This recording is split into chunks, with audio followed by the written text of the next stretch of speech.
They said her boots were too big for her feet, too worn for regulation, too masculine for someone trying to fit into their world.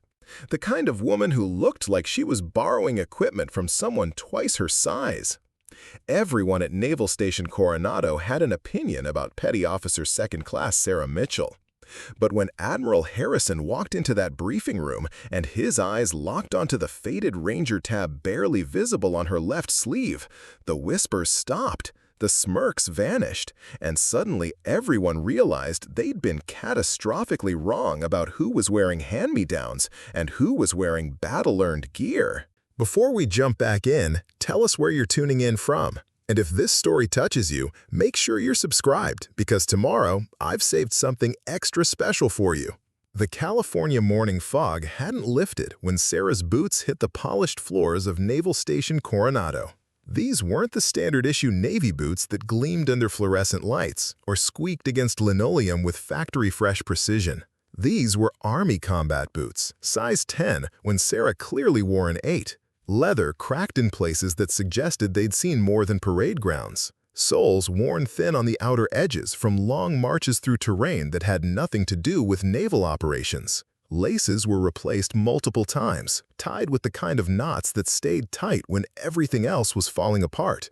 Most people noticed the boots first. Hard not to when they belonged to someone who moved like she was walking on platforms, lifting each foot slightly higher than necessary, adjusting her gait to accommodate the extra space. What they missed was how those oversized boots never slipped, never caused her to stumble, never slowed her down. She'd learned to make them work, the way soldiers learn to make everything work when replacing equipment isn't an option.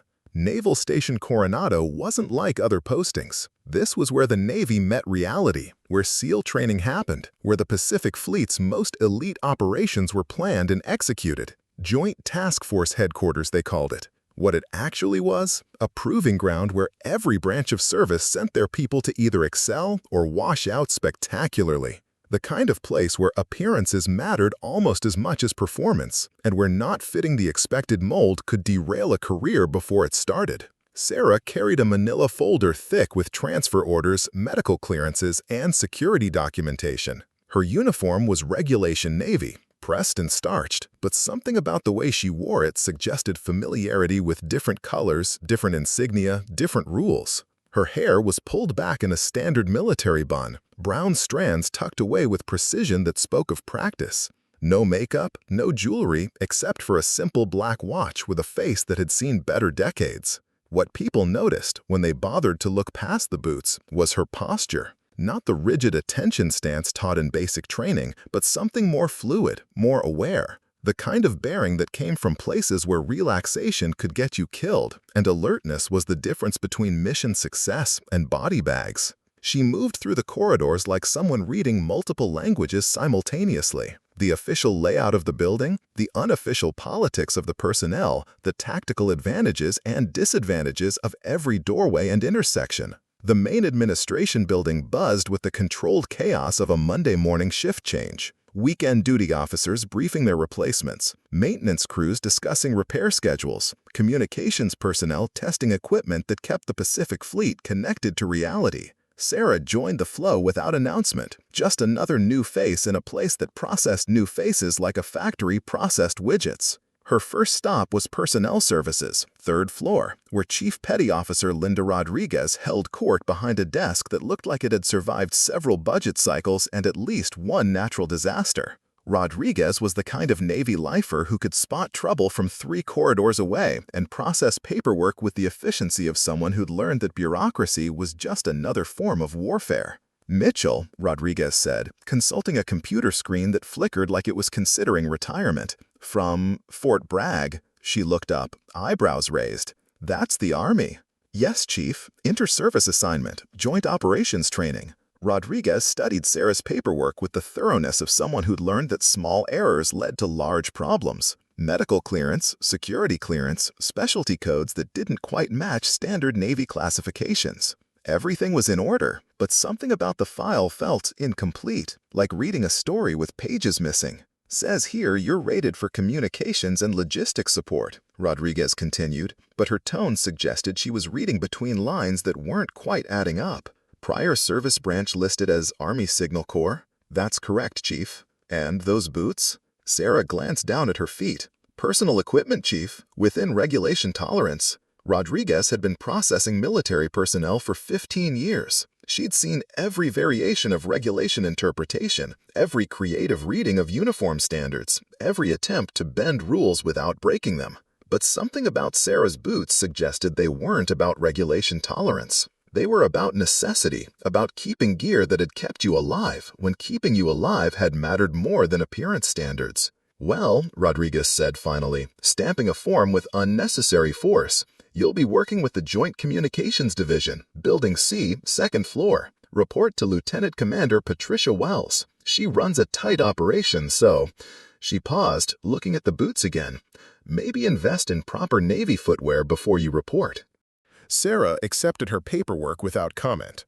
No explanation about the boots, no justification for her appearance, no attempt to clarify the gaps in her service record that anyone paying attention would have noticed.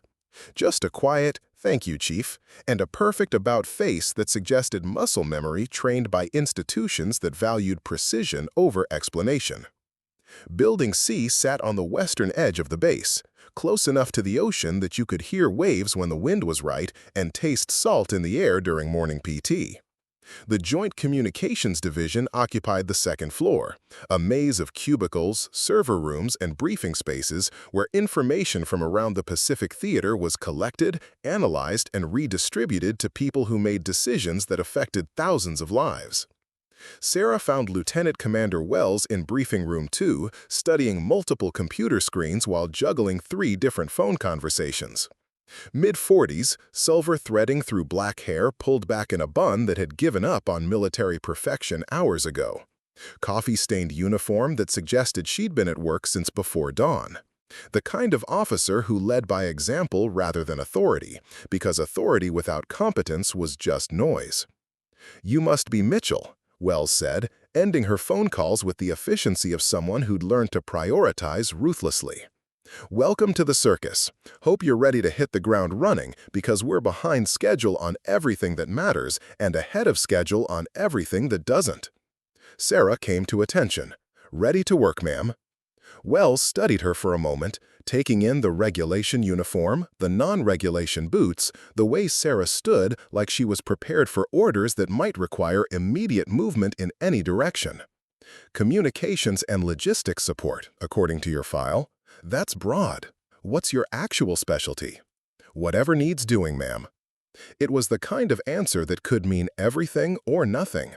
Wells had heard variations from personnel who were either extremely competent or completely incompetent, and distinguishing between the two usually required observation under pressure. But something about Sarah's response suggested competence earned rather than claimed. "Fair enough. We'll start you on signal analysis, see how you handle classified traffic. Your clearance came through clean, which is more than I can say for most transfers." She paused, glancing at Sarah's boots. "Those Army issues?" "Yes, ma'am." "They work for you?" "Yes, ma'am." Wells nodded. In her experience, people who wore equipment that worked were generally people who understand that function mattered more than form, that results mattered more than appearance. The kind of people who could be trusted with important work because they'd learned to separate what mattered from what just looked like it mattered. "Excellent. Report to Petty Officer Thompson in the analysis section. He'll get you started on current intercepts." She returned to her computer screens, then paused. "And Mitchell? Don't let the politics get to you. This place has a way of testing people who don't fit the expected mold. Focus on the work, and the rest sorts itself out."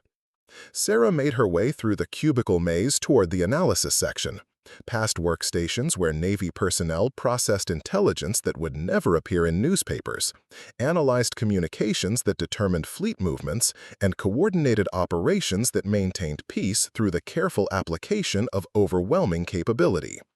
Her boots made soft sounds against the industrial carpeting, different from the sharp clicks of regulation footwear, but steady, purposeful, announcing someone who knew where she was going, even in unfamiliar territory.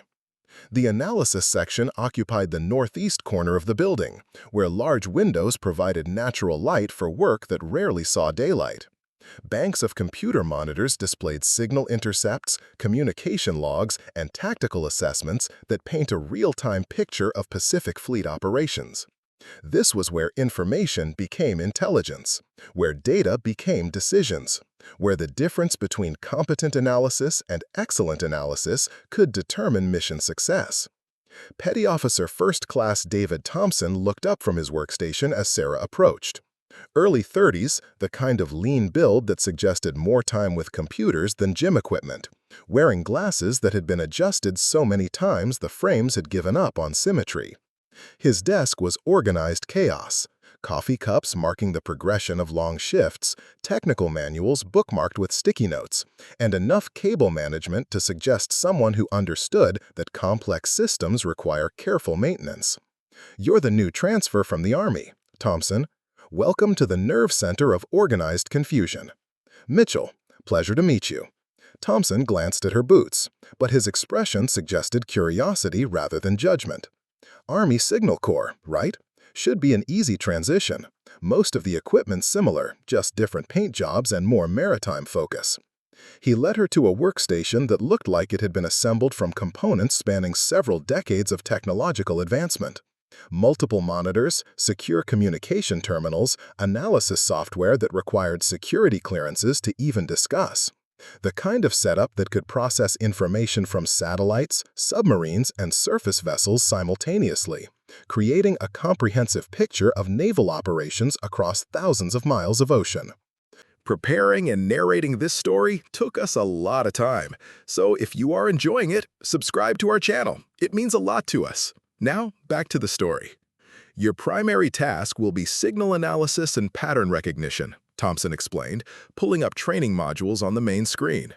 "We monitor communications traffic across the Pacific, looking for patterns that might indicate hostile activity, changes in operational status, anything that doesn't fit normal parameters. Think of it as listening to the ocean's conversations and figuring out which ones matter." Sarah studied the interface with the focused attention of someone who understood that competence with complex systems required patience, practice, and respect for details that seemed insignificant until they became critical. The software was Navy-specific, but the underlying principles were familiar. Collect data, analyze patterns, identify anomalies, report findings. Skills that transferred across services because mathematics and logic were universal languages. "Questions?" Thompson asked. "Timeline for operational certification?" "Depends on how fast you pick up the Navy-specific protocols. Could be a week, could be a month." He paused, studying her expression. "You seem confident you'll figure it out." "I usually do." It was said without arrogance, just quiet certainty. Thompson had worked with enough personnel to recognize the difference between confidence earned through experience and confidence borrowed from imagination. Sarah's response suggested someone who'd learned to trust her own capabilities because those capabilities had been tested in situations where failure wasn't academic.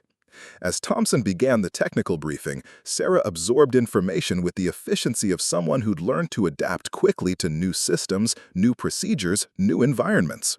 Her questions were precise, focused on operational requirements rather than theoretical possibilities. She took notes in shorthand that looked more like tactical notation than standard office documentation, organizing information for quick reference rather than comprehensive review. What Thompson noticed, but didn't comment on, was how Sarah positioned herself at the workstation. Not facing the monitors directly, but angled slightly toward the room's entrance, maintaining peripheral awareness of movement and activity around her. The kind of unconscious positioning that came from places where situational awareness was survival skill rather than professional courtesy. He'd seen similar habits in Navy personnel who'd served in forward deployment areas where relaxation was a luxury that could cost lives. The morning passed with Sarah demonstrating the kind of systematic competence that suggested extensive experience with complex technical systems. She absorbed Navy-specific protocols without difficulty, adapted to unfamiliar software with minimal guidance, and began producing analysis that met departmental standards on her first day. Competent work from someone who clearly understood that reputation was built through consistent performance rather than dramatic gestures. What she didn't do was explain why someone with her apparent technical capabilities was wearing oversized Army boots in a Navy facility, or why her service record showed signal course training but her analysis techniques suggested more specialized education. Questions that would have been natural for someone new to the command, but questions that Sarah seemed determined not to answer through anything other than professional performance. By lunchtime, word was already spreading through Building C about the new transfer with the wrong boots and the right skills. Someone who fit the work but not the expectations. Someone who seemed to know more than her file indicated and less than her confidence suggested. The kind of contradiction that military personnel noticed because understanding people correctly was often the difference between effective teamwork and dangerous misunderstanding. But Sarah Mitchell was already discovering that Naval Station Coronado had its own way of testing people who didn't fit expected patterns, and that wearing the wrong boots might be the least of her challenges. The cafeteria at Naval Station Coronado operated with the ruthless efficiency of a machine designed to feed 3,000 personnel without regard for culinary ambition. Steam tables filled with government-issued nutrition, coffee strong enough to dissolve paint, and conversations that ranged from technical discussions about sonar algorithms to speculation about weekend liberty plans. Sarah navigated the lunch line with practiced efficiency, selecting items based on function rather than preference, carrying her tray toward the seating area with the same purposeful movement that characterized everything she did.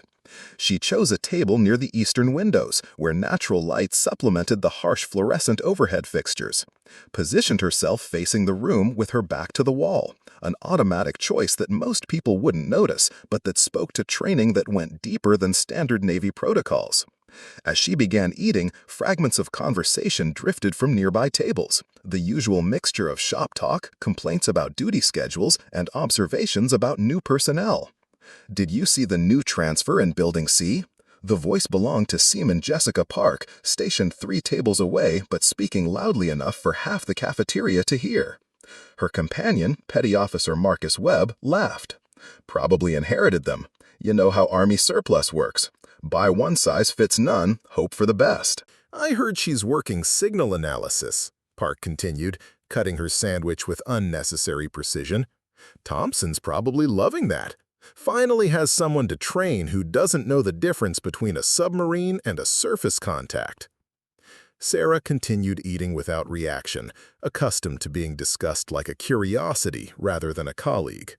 Military environments bred familiarity with gossip, speculation, and the kind of casual commentary that people use to establish social hierarchies when actual work wasn't providing sufficient entertainment.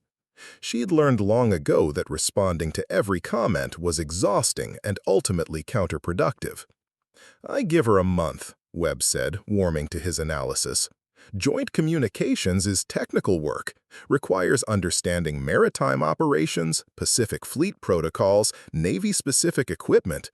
Army signal training doesn't translate directly. Plus, she looks like she's playing dress-up," Park added. "Wrong boots, wrong bearing, wrong branch. Some people just don't adapt well to naval operations."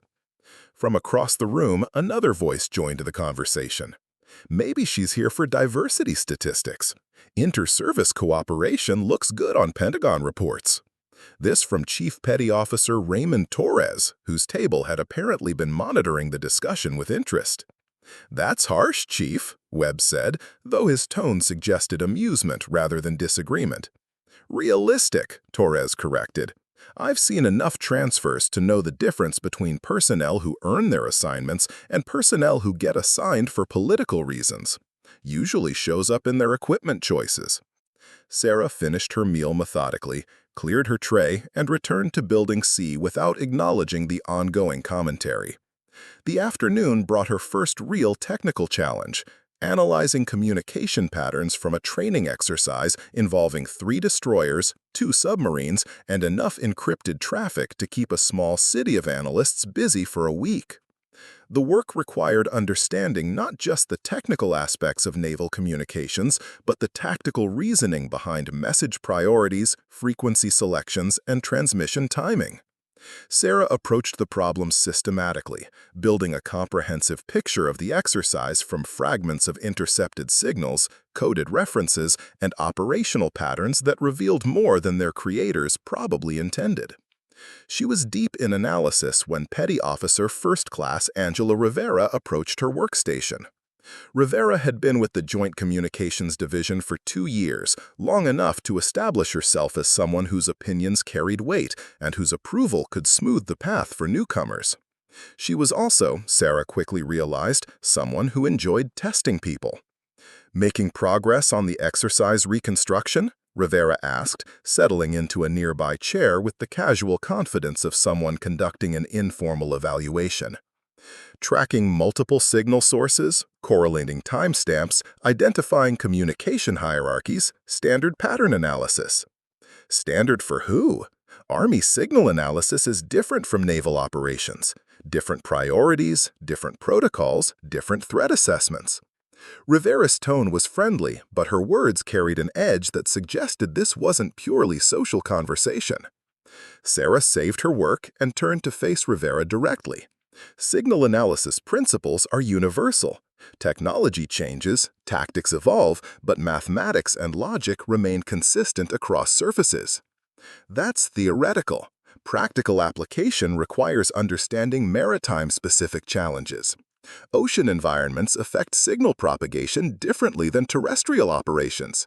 Pacific Fleet communications operate under different assumptions than Army ground communications. True, Sarah agreed. Ocean environments introduce propagation variables that don't exist in terrestrial operations.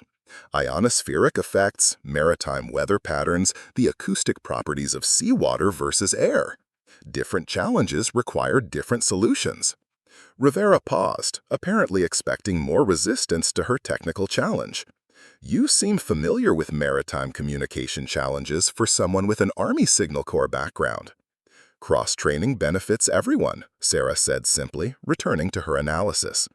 The more you understand about Allied operations, the better you can support joint missions.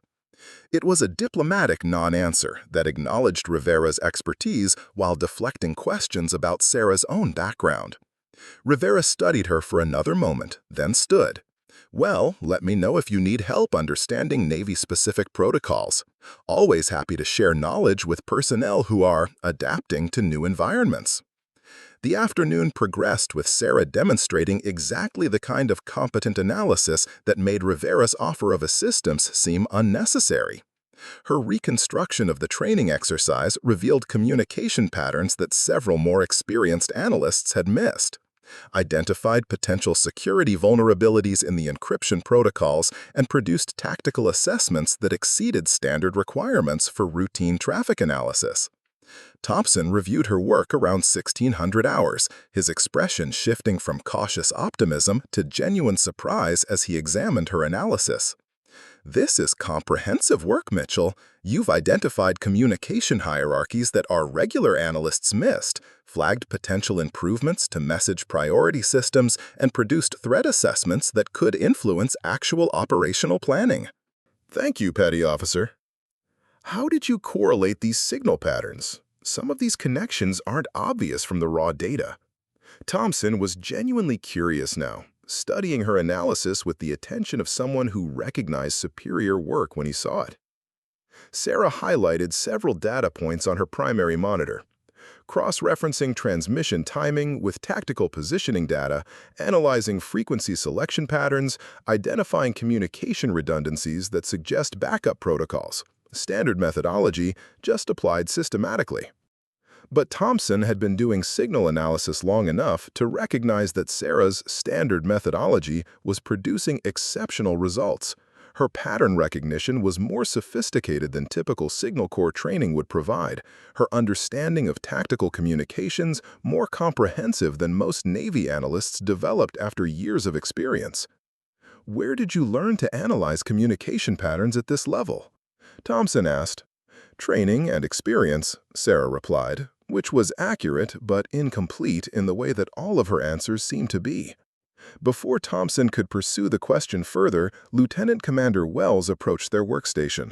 Mitchell, I need to see you in my office. Bring your analysis from today's exercise reconstruction. Sarah gathered her materials and followed Wells through the cubicle maze toward the administrative section of Building C. Wells's office was functional rather than decorative. Regulation furniture, technical manuals, coffee equipment that suggested someone who worked longer hours than regulations probably intended. The kind of workspace that belonged to someone who prioritized results over appearances. "Sit," Wells said, gesturing toward a chair that had seen better decades. "I've been reviewing your work from today. Thompson says you've produced an analysis that exceeds our normal standards for routine training exercise reconstruction. Just applying systematic methodology, ma'am." Wells leaned back in her chair, studying Sarah with the kind of attention that suggested this conversation was about more than routine performance evaluation. "Your service record shows Army Signal Corps training, but your analysis techniques suggest more specialized education. Advanced pattern recognition, tactical communication assessment, threat analysis capabilities that go beyond standard signal training." Sarah waited silently, recognizing that Wells was probing for information that wasn't contained in her official personnel file. "I'm not questioning your capabilities," Wells continued. "Your work speaks for itself. But I'm curious about the gap between your official background and your demonstrated skills. It's unusual for someone with your apparent expertise to transfer into a junior position in joint communications. Sometimes people choose assignments based on factors other than career advancement, ma'am. Such as personal reasons, geographic preferences, interest in expanding skill sets through inter-service cooperation." Again, accurate but incomplete. Wells had conducted enough personnel interviews to recognize evasion when she heard it, but also to understand that some evasions were warranted by circumstances that weren't appropriate for official discussion. "Fair enough. Your reasons for being here are less important than your performance while you're here. Continue the level of work you demonstrated today, and you'll have no problems in this command." Wells paused, glancing at Sarah's boots. "But you should be aware that some personnel have expressed concerns about your integration with Navy culture." "Concerns, ma'am?" "Nothing official. Cafeteria conversations, informal observations, the usual speculation that happens when someone doesn't fit expected patterns. Your boots have become something of a topic of discussion." Sarah glanced down at her feet. "They're within regulation tolerance, ma'am." "Technically, yes. But appearance standards aren't just about technical compliance. They're about unit cohesion, professional image, demonstrating commitment to service standards." Wells' tone was matter-of-fact rather than critical. "I'm not ordering you to change your footwear. I'm suggesting that you consider whether those boots are worth the attention they're generating." "Understood, ma'am." "Good. Dismissed." Sarah returned to her workstation where Thompson was waiting with another assignment, analyzing communication traffic from a multi-ship training exercise scheduled for the following week. More complex than the afternoon's work, involving real-time coordination between surface vessels, submarine operations, and maritime patrol aircraft. The kind of analysis that would test her abilities against current operational challenges rather than historical exercise reconstruction. What became apparent within the first hour was that Sarah's analysis was identifying patterns that other analysts were missing. Her pattern recognition was more sophisticated, her tactical assessments more comprehensive, her understanding of communication implications more nuanced than standard training typically provided.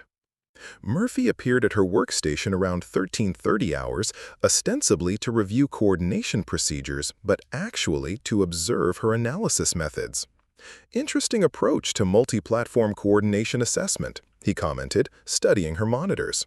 "You're tracking communication patterns across all exercise participants simultaneously." "Standard methodology for complex exercises," Sarah replied without interrupting her work. "Understanding individual platform communications is less important than understanding how they coordinate as an integrated system." "That's advanced analysis. Most personnel start with individual platform assessment before attempting integrated system evaluation." Murphy's tone carried a mixture of professional interest and personal skepticism. "Individual platform analysis provides incomplete tactical pictures," Sarah said, highlighting several data correlations on her primary monitor. Real tactical assessment requires understanding how platforms coordinate, how communication supports tactical objectives, how timing reflects operational priorities. Murphy studied her analysis with the attention of someone who recognized superior work even when he didn't want to admit it. Where did you develop these analytical techniques? Training and experience, Sarah replied, which was becoming her standard response to questions about her background. What kind of training provides this level of tactical communication analysis? Sarah stopped her work and looked directly at Murphy. The kind that prepares you for situations where communication analysis affects mission success rather than academic evaluation. The exchange was interrupted by Rivera, who approached with printouts that suggested she'd been monitoring Sarah's analysis output. Mitchell, I've been reviewing your tactical assessments.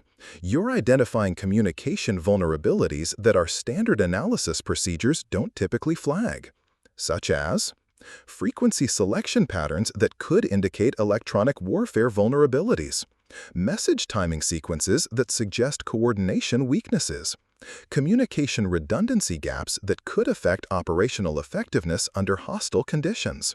Sarah nodded. Electronic warfare preparation requires understanding how communication patterns reveal tactical vulnerabilities.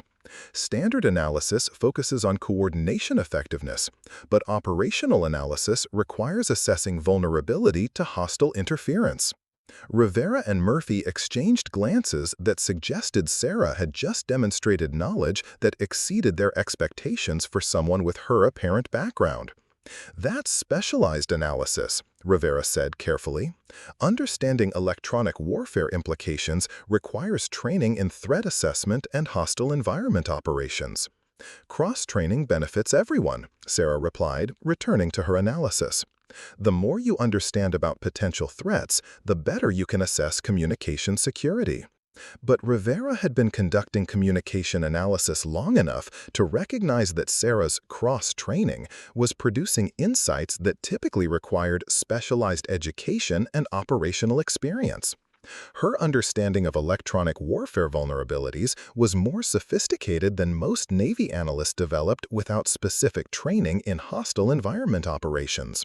The afternoon brought increased attention from supervisory personnel, who'd begun reviewing Sarah's analysis output with interest that exceeded routine quality control. Her tactical assessments were more comprehensive than standard requirements. Her vulnerability analysis more sophisticated than typical training exercise evaluation. Her recommendations more nuanced than personnel without operational experience typically provided. Chief Petty Officer Torres appeared at her workstation around 1500 hours, carrying documentation that suggested he'd been conducting a thorough review of her work. Mitchell, I need to discuss your analysis from today's exercise. Sarah saved her work and gave Torres her full attention. Yes, Chief. Your tactical assessments are identifying coordination problems that other analysts missed, communication vulnerabilities that could affect operational effectiveness, pattern recognition that suggests advanced training in threat assessment. Torres paused, studying her expression. Where did you acquire the expertise to conduct analysis at this level? Professional development, Chief. Continuous learning, cross-training opportunities, studying advanced analytical techniques. Torres had been evaluating personnel long enough to recognize evasion, but also to understand that some backgrounds weren't appropriate for casual discussion. Your analysis is exceeding our standards for routine exercise evaluation. Fleet Command has specifically requested additional assessment based on your vulnerability identification. Understood, Chief. But I'm curious about the discrepancy between your official service record and your demonstrated capabilities.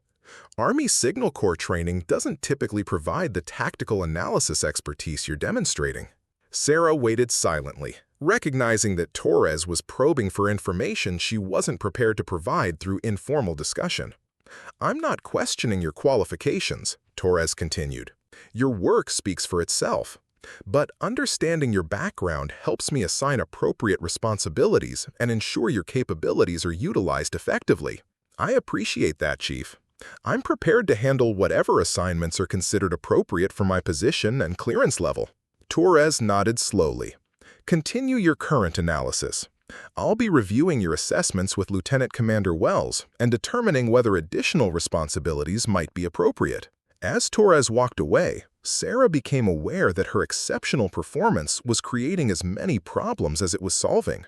Her analysis was earning recognition from supervisory personnel while simultaneously raising questions from colleagues who couldn't reconcile her apparent background with her demonstrated capabilities. Murphy returned to her workstation near the end of the shift, this time accompanied by two other analysts who'd apparently been discussing her work throughout the afternoon. "Mitchell, we've been reviewing your tactical assessments from today's exercise.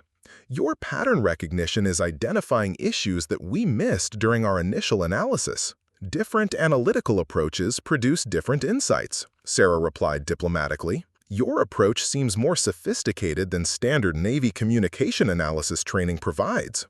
Where did you learn to conduct tactical vulnerability assessment, professional development, and practical application?" Sarah said, which was accurate but uninformative. "What kind of practical application?" Murphy pressed. "Communication vulnerability assessment requires understanding hostile environment operations, electronic warfare principles, and tactical threat analysis. That's specialized knowledge." Sarah finished her analysis and began shutting down her workstation. Experience teaches lessons that training can only approximate. The more diverse your experience, the more comprehensive your analytical perspective becomes. It was another diplomatic non-answer that acknowledged their questions without providing the specific information they were seeking. Murphy and his colleagues watched her pack up her materials with the frustrated attention of people who recognized that they were dealing with someone whose background was more complex than her official records indicated. As Sarah prepared to leave Building C, she overheard Rivera talking to Thompson near the main entrance. "She's not who she appears to be," Rivera was saying. "Her tactical analysis capabilities suggest operational experience that doesn't appear in her service record. Army Signal Corps doesn't provide that level of specialized training. Maybe she had additional education or cross-training that isn't reflected in her standard personnel file," Thompson suggested. "Or maybe she had operational assignments that are classified above our access level," Rivera replied thoughtfully. "Those boots are starting to make more sense. Maybe they're not just Army equipment. Maybe they're field equipment from assignments we're not cleared to know about." Sarah left Building C knowing that her second day had intensified the questions about her background while establishing her analytical capabilities beyond any reasonable doubt. Tomorrow would bring new challenges as personnel began actively investigating the discrepancies between her apparent background and her demonstrated expertise, and as supervisory personnel considered whether her capabilities warranted assignments that exceeded her official position. 3 days after the Neptune Trident exercise, Naval Station Coronado received an emergency tasking that would test every analyst in the Joint Communications Division beyond their normal capabilities. At 4:30 hours, encrypted flash traffic arrived from Pacific Fleet Command. A maritime security incident in the South China Sea required immediate intelligence support. Real operational analysis, not training exercises. Lives potentially at risk, political implications measured in headlines rather than performance evaluations. Sarah arrived at Building C to find the analysis section transformed into a crisis response center. Additional workstations had been configured overnight, secure communication lines established with fleet headquarters, and supervisory personnel wearing the kind of focused expressions that indicated the difference between academic work and operational necessity. Lieutenant Commander Wells was coordinating multiple briefings simultaneously, while Thompson distributed assignments to analysts whose morning coffee would remain untouched until the crisis passed. "Mitchell," Wells called out as Sarah reached her workstation. "You're assigned to Pattern Recognition Team Alpha. Chief Torres is lead analyst.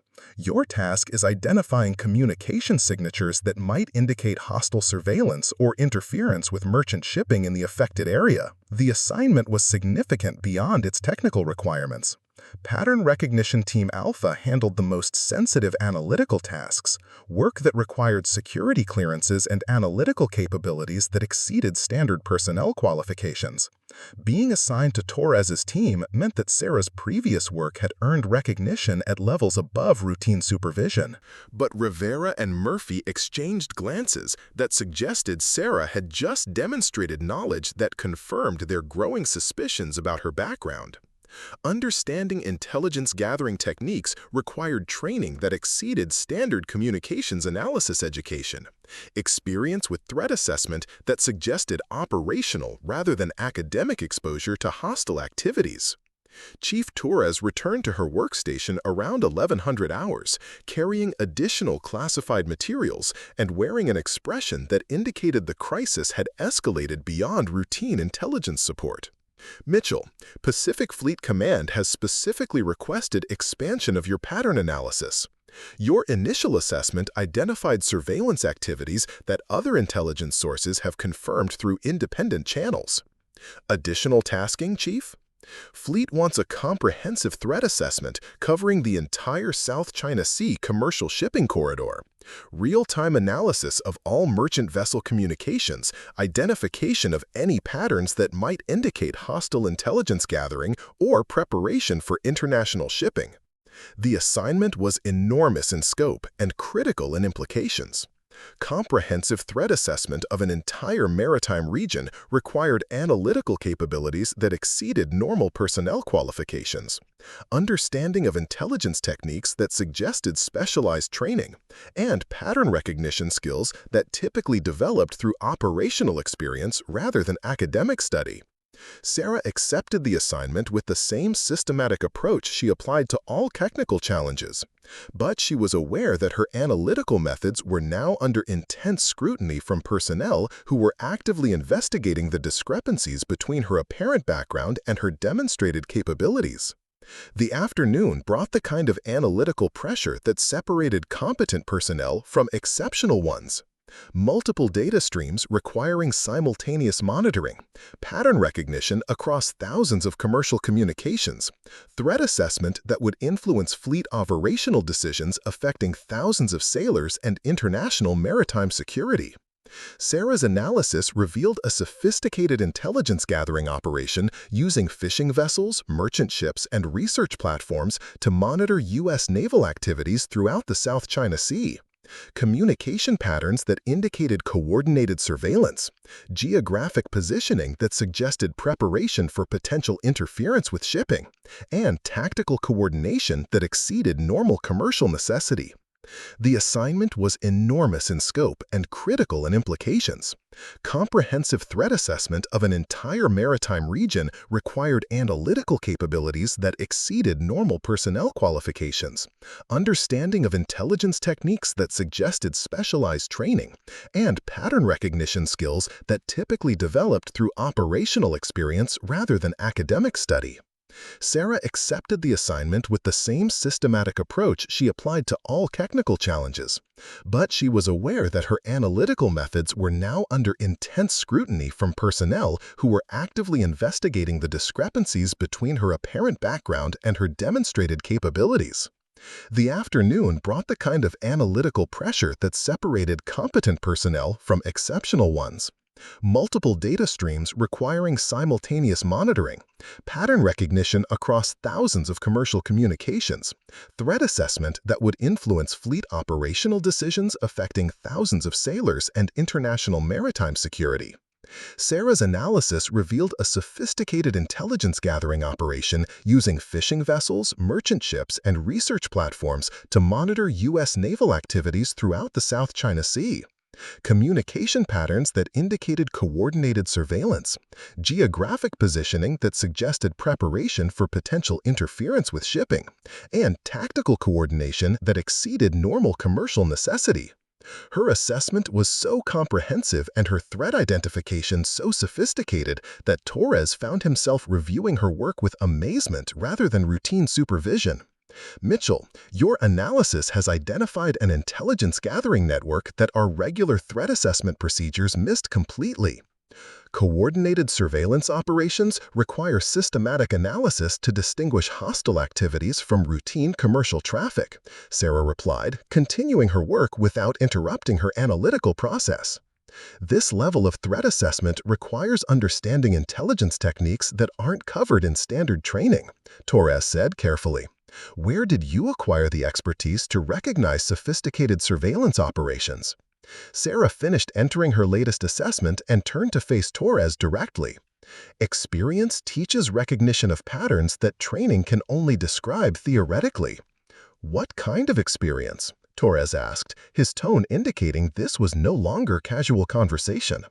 The kind that develops when pattern recognition affects operational outcomes rather than academic evaluation. Torres studied her for a long moment, clearly recognizing that her analytical capabilities suggested background that wasn't reflected in her official service record. Mitchell, your analysis is exceeding our capabilities for routine intelligence support.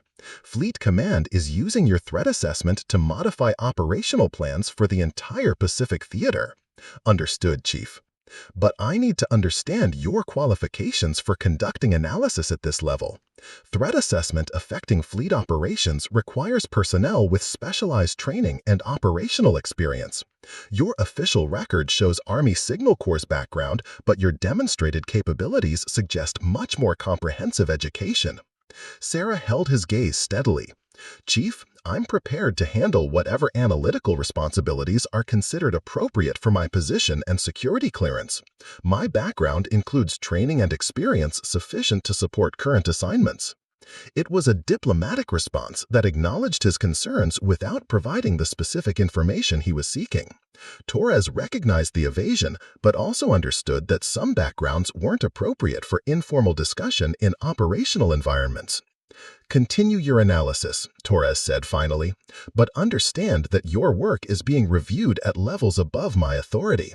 People are asking questions about your qualifications that I can't answer based on your official records. As Torres walked away, Sarah returned to her analysis, knowing that her exceptional performance was creating scrutiny that extended beyond routine supervision.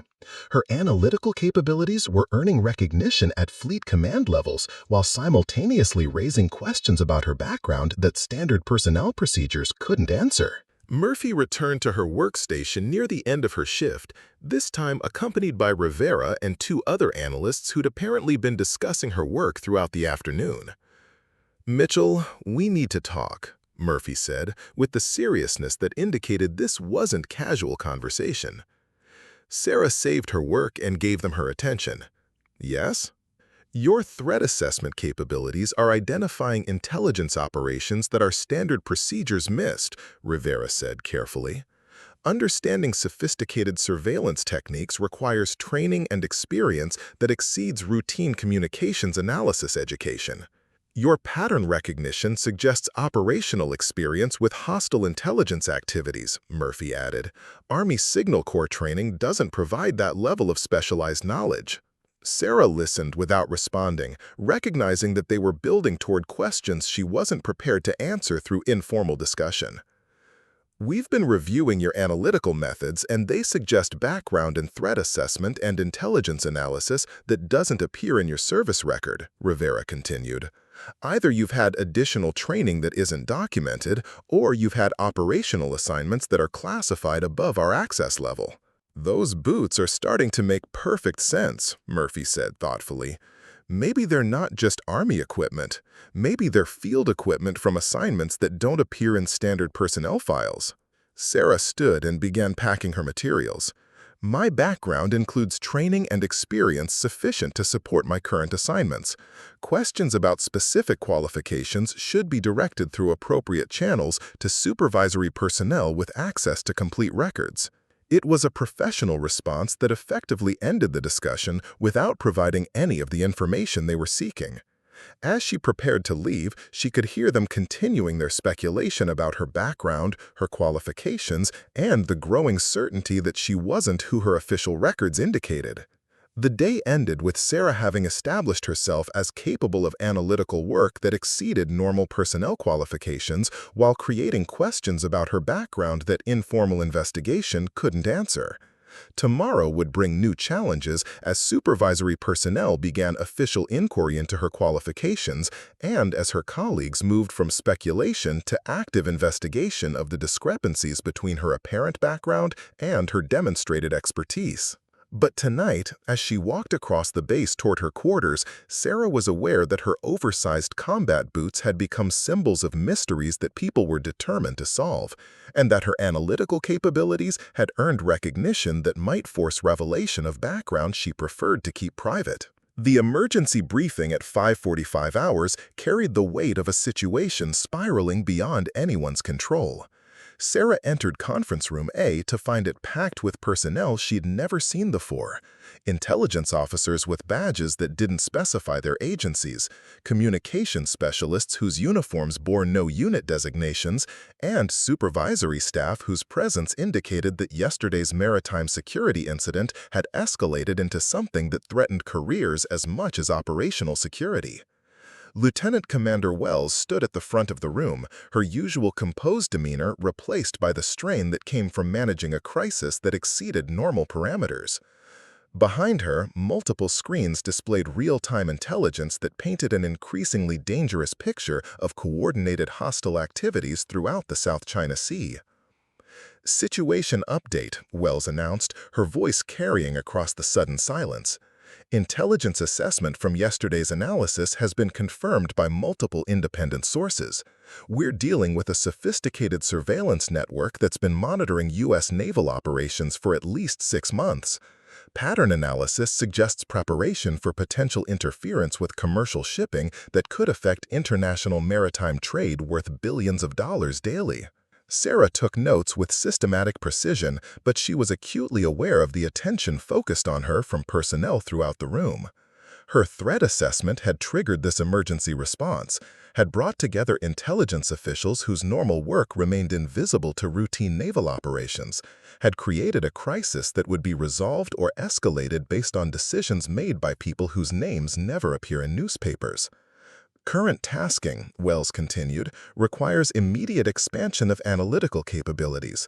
We need real-time threat assessment covering the entire Western Pacific commercial shipping corridor. Every merchant vessel, every fishing platform, every research ship operating in international waters. Pattern recognition that can distinguish between routine commercial activity and hostile intelligence gathering." The assignment was impossible by normal standards. Comprehensive threat assessment of an oceanic region covering millions of square miles, thousands of commercial vessels, and communication traffic that exceeded the analytical capacity of most intelligence organizations. The kind of work that typically required months of preparation and dozens of specialized analysts. "Primary analytical responsibility," Wells said, her eyes finding Sarah in the crowded room, "will be coordinated by Pattern Recognition Team Alpha under Chief Torres' supervision. Team composition will be expanded to include additional personnel as required." But Sarah noticed something in Wells' tone that suggested complications beyond technical challenges, the kind of hesitation that indicated political considerations were affecting operational decisions, that her role in the crisis response was being questioned by authorities whose concerns extend beyond analytical capabilities. Chief Torres approached her after the briefing with documentation that confirmed her suspicions. "Mitchell, we need to discuss your assignment for this expanded operation." They found privacy in Torres's office, where classified materials covered every available surface, and coffee cups marked the progression of a crisis that had kept supervisory personnel awake through the night. Torres closed the door with a deliberation that indicated serious conversation. "Your threat assessment triggered this entire response," Torres began, settling behind his desk with the weariness of someone who'd spent hours explaining analytical procedures to people who measured results rather than methods. "Intelligence agencies have confirmed your pattern recognition through independent channels. Fleet Command is using your analysis to modify operational plans affecting thousands of personnel." Sarah waited silently, recognizing that Torres was building towards information she probably didn't want to hear. "But questions have been raised about your qualifications for conducting analysis at this level," Torres continued. Official inquiry into your background has revealed discrepancies that can't be resolved through standard personnel procedures. What kind of discrepancies, Chief? Army Signal Corps training records don't support the analytical capabilities you've demonstrated. Your threat assessment techniques suggest specialized education that doesn't appear in your official service history. Pattern recognition skills that typically require operational experience with intelligence activities. Torres opened a folder containing documentation that Sarah recognized as her complete personnel file, the kind of comprehensive record review that indicated formal investigation rather than routine supervision. Personnel Command has been contacted regarding your background. Security clearance verification has been requested through channels that exceed my authority. Questions are being asked that I can't answer based on available records. Sarah felt the familiar tension that came when operational security requirements conflicted with mission effectiveness, when background that needed to remain private threatened to become public through official investigation. The problem, Torres continued, is that this crisis requires analytical capabilities that you've demonstrated but that other personnel can't replicate. Your threat assessment methods are producing results that our standard procedures can't match, but using you for critical analysis requires understanding your qualifications through official channels. He paused, studying her expression with the attention of someone who'd learned to read personnel under pressure.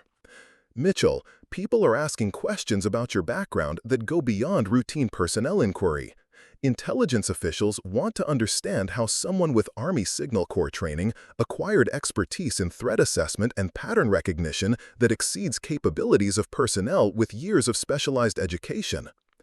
Chief, my background includes training and experience sufficient to support current assignments. Specific details may require discussion through appropriate channels with personnel who have access to complete records. It was her standard diplomatic response, but Torres had been conducting personnel reviews long enough to recognize that some evasions indicate classification rather than incompetence. "That's what I'm afraid of," Torres said quietly.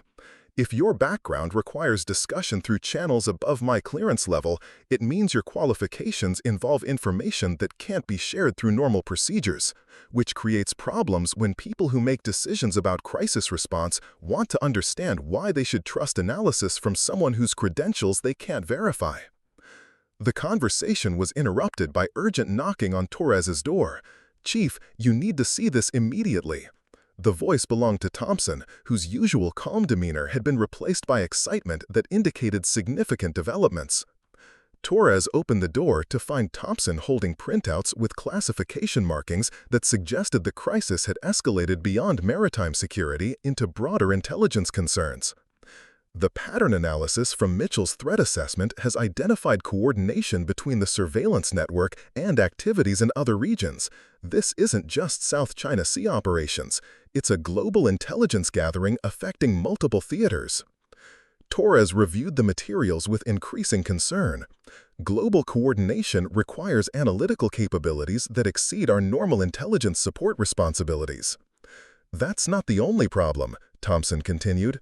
"Intelligence agencies are requesting expansion of the pattern analysis to include historical data going back 18 months. They want a comprehensive assessment of hostile intelligence activities affecting U.S. naval operations worldwide." The request was enormous in scope and implications. Historical pattern analysis covering global naval operations would require access to classified information that exceeded normal communications divisions clearances, analytical techniques that suggested specialized intelligence training, and pattern recognition capabilities that typically required years of operational experience. "And they want Mitchell to lead the analysis," Thompson added, his tone indicating he understood the implications of the request. Torres looked at Sarah with an expression that combined professional respect with personal concern. "Mitchell, intelligence agencies don't specifically request personnel unless they have information about capabilities that aren't available through normal channels. If they're asking for you by name, it means they know something about your background that isn't reflected in your standard service record." Sarah remained silent, recognizing that any response would either compromise operational security or create additional complications for personnel who were trying to manage a crisis that exceeded their normal responsibilities.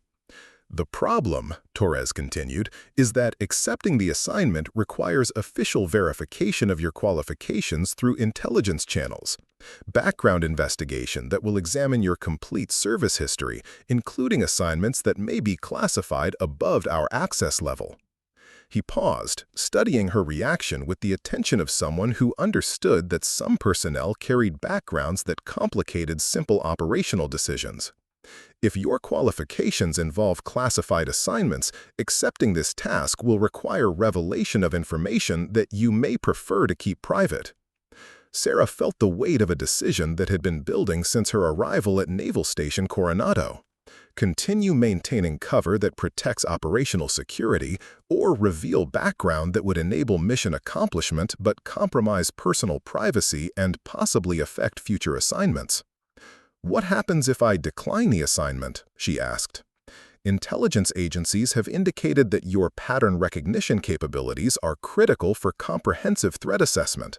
Without your analysis, they may not be able to determine the full scope of hostile intelligence activities affecting naval operations."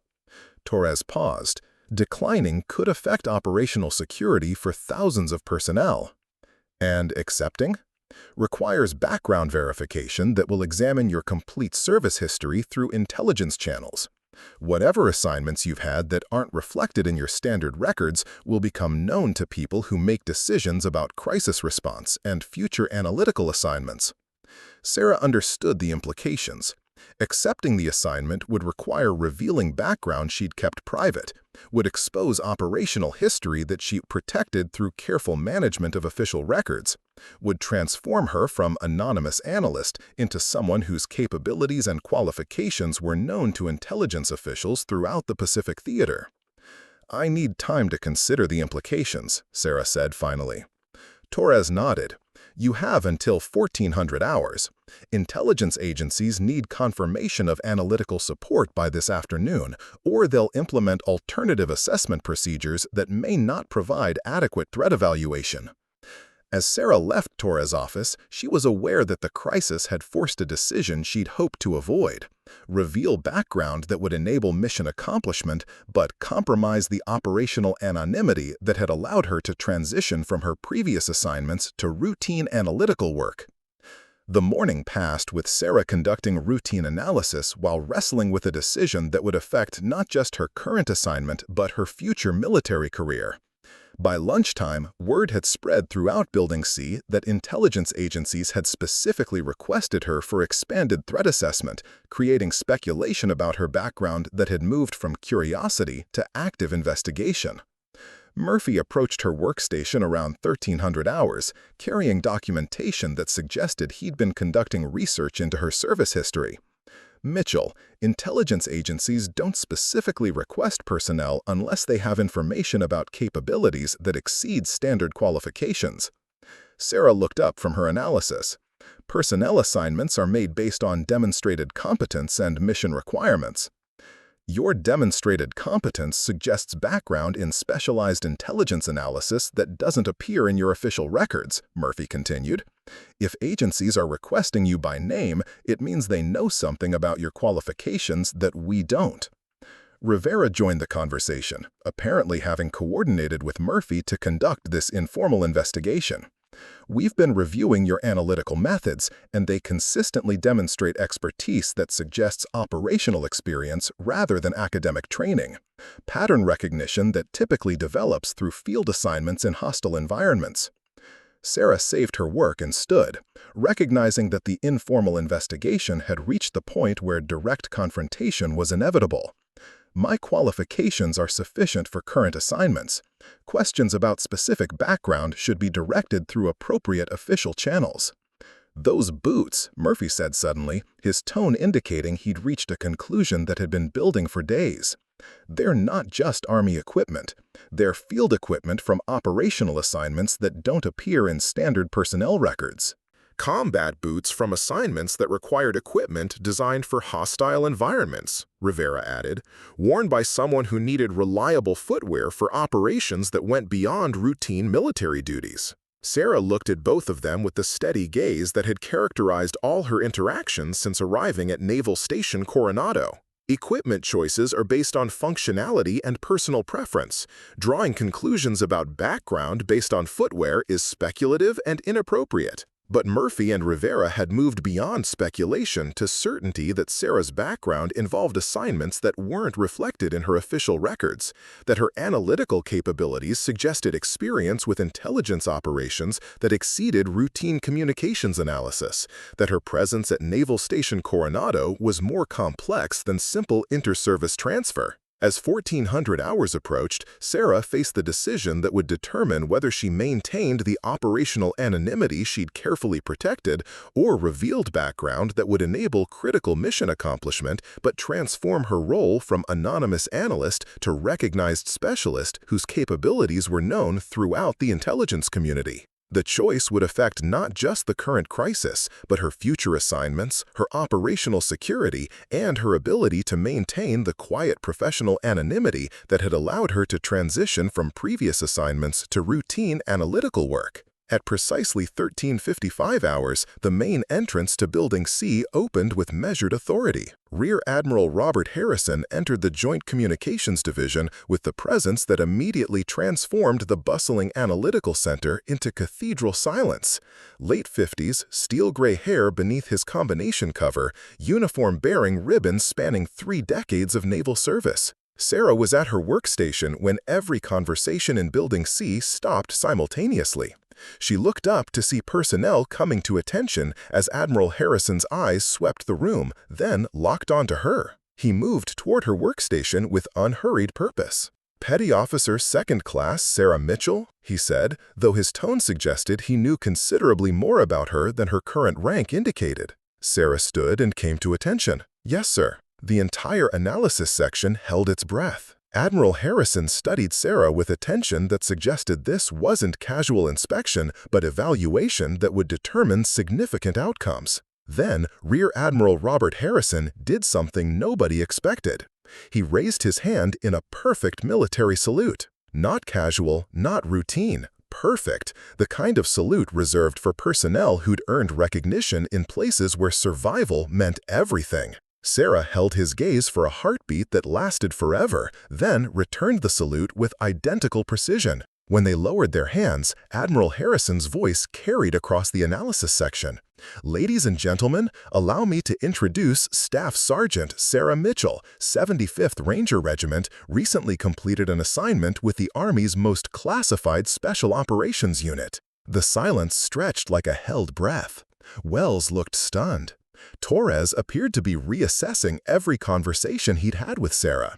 Thompson stared like he'd discovered his coworker was actually a legend. Staff Sergeant Mitchell led the tactical analysis team that provided intelligence support for Operation Desert Falcon, the hostage rescue mission in Somalia that saved 17 American civilians from terrorist captivity. The Army Ranger tab on her left sleeve, Admiral Harrison continued, his eyes finding Murphy, represents completion of one of the most demanding military training programs in the world. The combat boots that some people found amusing represent equipment earned through service in environments where appropriate footwear meant the difference between mission success and casualty evacuation. Murphy looked like he'd been caught stealing.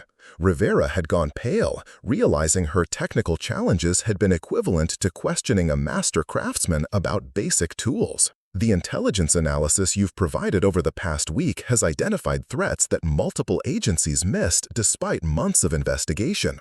Your pattern recognition capabilities have prevented what could have been coordinated attacks on commercial shipping that would have affected global trade." Admiral Harrison gestured toward her workstation.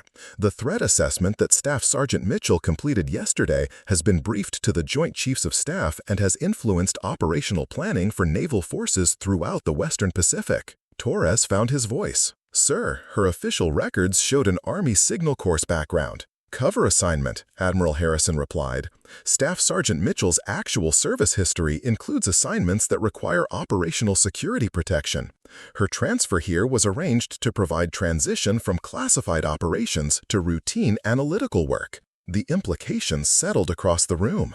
Sarah had been transitioning from special operations to seeking an anonymous professional environment where exceptional capabilities could be applied without operational pressures. Those boots were issued for operations in Afghanistan, where Staff Sergeant Mitchell provided tactical intelligence analysis for Ranger missions that eliminated high-value terrorist targets. Admiral Harrison addressed the room one final time. Staff Sergeant Mitchell's presence represents an opportunity to learn from someone whose analytical capabilities have been tested under conditions most personnel will never experience. The transformation in Building C was immediate and complete. As Admiral Harrison departed, the atmosphere shifted from confusion to understanding, from skepticism to respect, from dismissal to recognition. Sarah returned to her workstation where the intelligence assessment awaited completion. Now she worked without the undercurrent of speculation that had characterized her previous assignments. The mystery was solved, credentials verified. Thompson was first to approach. "Staff Sergeant, I owe you an apology. We all do." "No apology necessary, Thompson. People react to available information. You didn't have complete information." Rivera appeared with documentation. "Staff Sergeant, I want to apologize for questioning your capabilities. Your expertise obviously exceeds anything I could have learned through standard training." Sarah accepted the apology with professional grace. Technical challenges help everyone improve. Questions about methodology benefit the entire team. Chief Torres found her around 1,500 hours. "Staff Sergeant, intelligence agencies confirmed your threat assessment prevented coordinated attacks on international shipping. Your pattern recognition identified hostile activities that multiple agencies missed." "Team effort, Chief. The analytical infrastructure here provided necessary technical capabilities." "The Admiral asked me to inform you that your transition assignment can be extended indefinitely if you prefer routine analytical work," Torres continued. Sarah considered while completing her assessment. Routine analytical work provides opportunities to apply operational experience without the pressures that characterize special operations assignments. Murphy appeared near the end, genuinely embarrassed. "Staff Sergeant, I owe you a significant apology. My comments about your qualifications were inappropriate and uninformed. Your concerns about operational context were valid. Maritime tactical communications do operate under different assumptions. Your questions helped ensure analytical methods were appropriate for naval requirements." "That's generous, considering I was questioning the qualifications of someone whose expertise exceeds mine significantly." As the shift ended, personnel throughout Building C adjusted to the revelation that the woman they'd underestimated was actually someone whose qualifications exceeded most personnel in the intelligence community. The boots that had seemed too big were now understood as equipment earned through service where survival depended on reliable gear rather than regulation appearance. Lieutenant Commander Wells found her near the main entrance. "Staff Sergeant, your work has redefined our analytical capabilities. Intelligence agencies are requesting permanent assignments to continue the methodologies you've developed."